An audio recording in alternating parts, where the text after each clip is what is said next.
Okay guys, I really don't know where to start with this. I had an experience, I would imagine to do with the Mandela effect.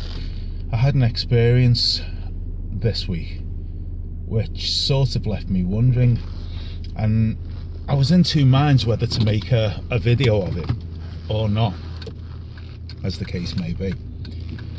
However, I've just come across another video online with a guy, English guy from the UK, talking about how he'd recently come across a friend that a number of years previously he was told not only had died, but he knew people who'd attended her funeral and gave graphic detail and description about the interactions contained therein at her funeral over her estate and certain things, and the build up to her death and circumstances under which she died. Well, I've got something similar, albeit the person wasn't a friend.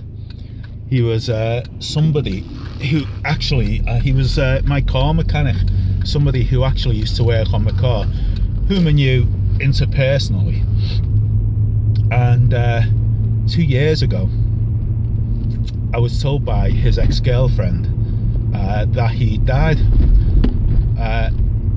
Not only that, I was actually told that a number of years ago I was trying to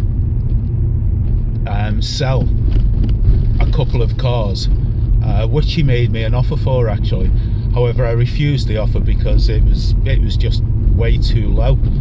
I woke up one morning and the cars that I was trying to sell to, in fact of the same model, Toyota Celicas, all the windows had been smashed in the cars, which led me to go back to this guy, Terry was his name, and he took them off me for less than the price that he'd originally offered.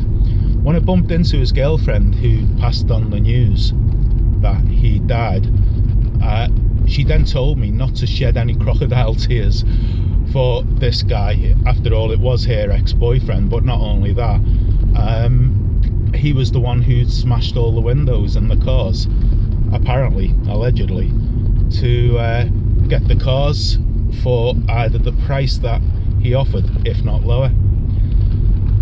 So, as you can imagine, I didn't shed any crocodile tears for this guy, and I was quite annoyed at that. However, she passed on the news that he died.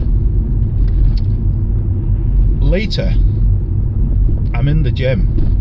Not later that day, sorry, sometime later, I should say.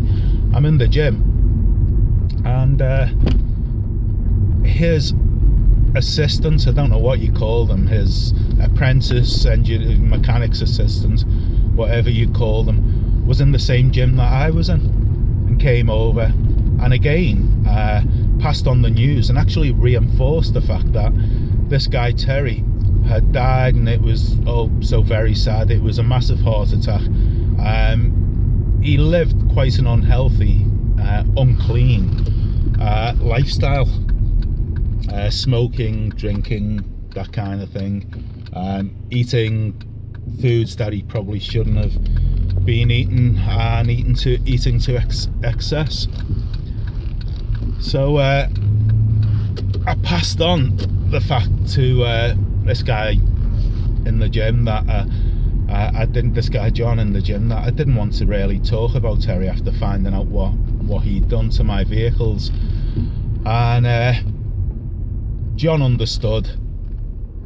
He challenged it a little bit, you know, obviously he worked with the guy, so his loyalties actually sort of allied themselves to Terence. But you know, we sort of left the conversation there, and we conversed about other things, other sorts of mutual interests, and then that was that. 4 days ago, I went down to my mother's and visited my mother's house, and next to where my mum lives is a, let's call it a facility. There's a facility next to where my mum lives, my mother. And as I get to my mother's front door, I'm just putting the key in the door to open her door, a white van pulls up at this facility, and the person who gets out of the van is no other than Terry, the mechanic, who I've been told on 2 occasions by 2 separate people, a year apart, that he died of a massive heart attack. And it was literally, I don't know if you've ever seen the cartoons where they see something unbelievable, so they rub their eyes like this, and then look to see if what they're seeing is actually real and valid and believable and tangible, actually. That's almost exactly what I did.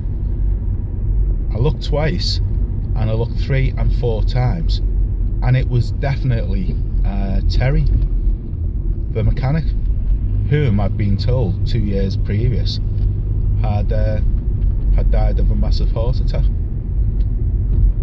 And it stunned me so much. I didn't even go over to this guy. I mean,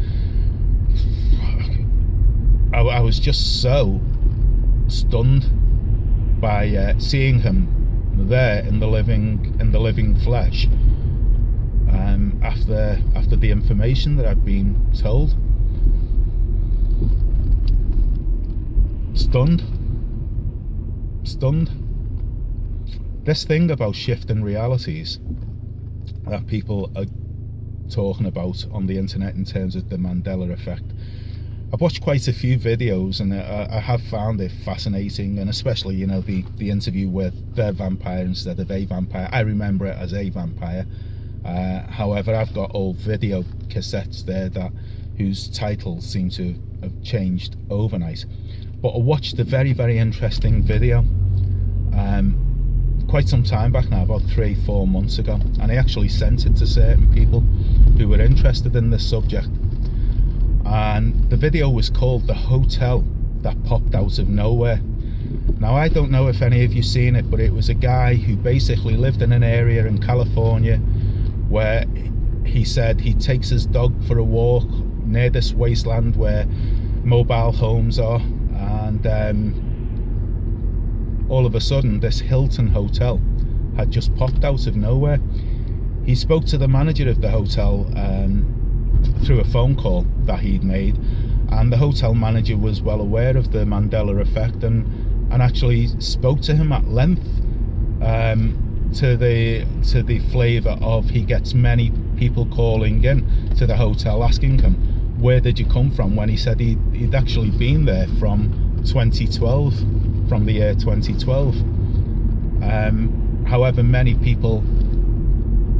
for many people this hotel just sprung out of thin air. The actual name of the video was The Hotel That Popped Out of Nowhere, and just tying it into what I'm talking about with this shift in reality, I actually saved that to my favourites in YouTube, and I've gone to search for it now, and can I find that video or reference to the telephone call? All I